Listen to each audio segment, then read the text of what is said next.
ಇದೆ ಸರ್. ಈಗ 5 ವರ್ಷದಿಂದ ನೆನಪಾಗ್ತಿರ್ತಕ್ಕಂಥ ಅಂಬರೀಷ್ ಮನೆ ಮತ್ತೆ ಕುಟುಂಬ ಈಗ ಅವ್ರಿಗೆ ನೆನಪಾಗ್ತಿದೆ ಅಂದ್ರೆ ಏನ್ ಅರ್ಥ ಇರ್ಬೋದು ಅಂತ ಅದು ಅವ್ರನ್ನ ಕೇಳೋಣ, ನನಗೆ ಕೇಳಿದ್ರೆ. ನಿಮ್ಮ ಮನೆಗೆ ಬಂದಿರಲ್ಲ ಸರ್ ನೀವು? ಅವರು ಖಂಡಿತ ಇದ್ದರು.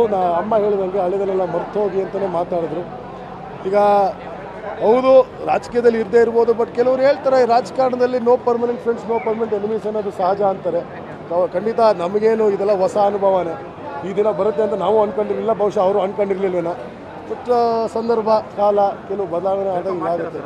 ಯಾವುದನ್ನು ಅವ್ರು ಬಂದಿದ್ದು ಮತ್ತೆ ಅವ್ರು ನಮ್ಮ ಮನೆಗೆ ಬಂದಿದ್ದು ನಾವು ವೆಲ್ಕಮ್ ಮಾಡೇ ಮಾಡ್ತೀವಿ. ಯಾಕಂದರೆ ಅಂಬರೀಷ್ ಅಣ್ಣನ ಮನೆ ಅಂದಮೇಲೆ everybody is welcome, all are welcome.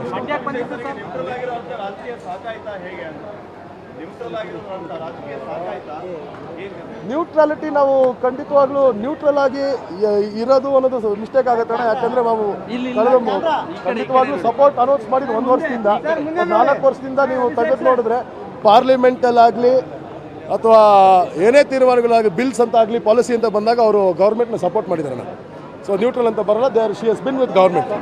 Nikhil ಮತ್ತೆ ಅಭಿಷೇಕ್ ಅವ್ರ ಸಂಬಂಧ ಹೇಗಿದೆ ಸರ್? ಈಗ ಹೇಗಿದೆ ಸರ್? ನಿಖಿಲ್ ಮತ್ತೆ ಅಭಿಷೇಕ್ ಅವ್ರ ಸಂಬಂಧ ಇಲ್ಲ, ಮಾತುಕತೆ ಏನು ನಡೆದಿಲ್ಲ. ಅವ್ರವ್ರ ಪ್ರಸಾದದಲ್ಲಿ ಬಿಸಿ ಇದ್ದಾರೆ, ನಮ್ಮ ಕೆಲಸದಲ್ಲಿ ಬಿಸಿ ಇದೆ ಅಷ್ಟೇ. ನನಗೆ ಗೊತ್ತಿಲ್ಲ ಅಣ್ಣ. ನೀನು ಅಭಿಷೇಕ್ ಬಗ್ಗೆ ಕೇಳು, ಸುಮಲತಾ ಬಗ್ಗೆ ಕೇಳು. ಇಲ್ಲಿವರೆಗೂ ನಾನು ಮಾತಾಡೋದು. ಸಮಾಧಿ ಪೂಜೆಗೆ ಹೋಗ್ತಾ ಇದ್ದಾರೆ ಸರ್. ನಿಮ್ಮ ತಂದೆಯವರ ಸಮಾಧಿ ಪೂಜೆಗೆ ಹೋಗ್ತಾ ಇದ್ದಾರೆ. ಸಂತೋಷ, ಒಳ್ಳೆಯದು ಅಷ್ಟೇ ಸರ್. Thank you.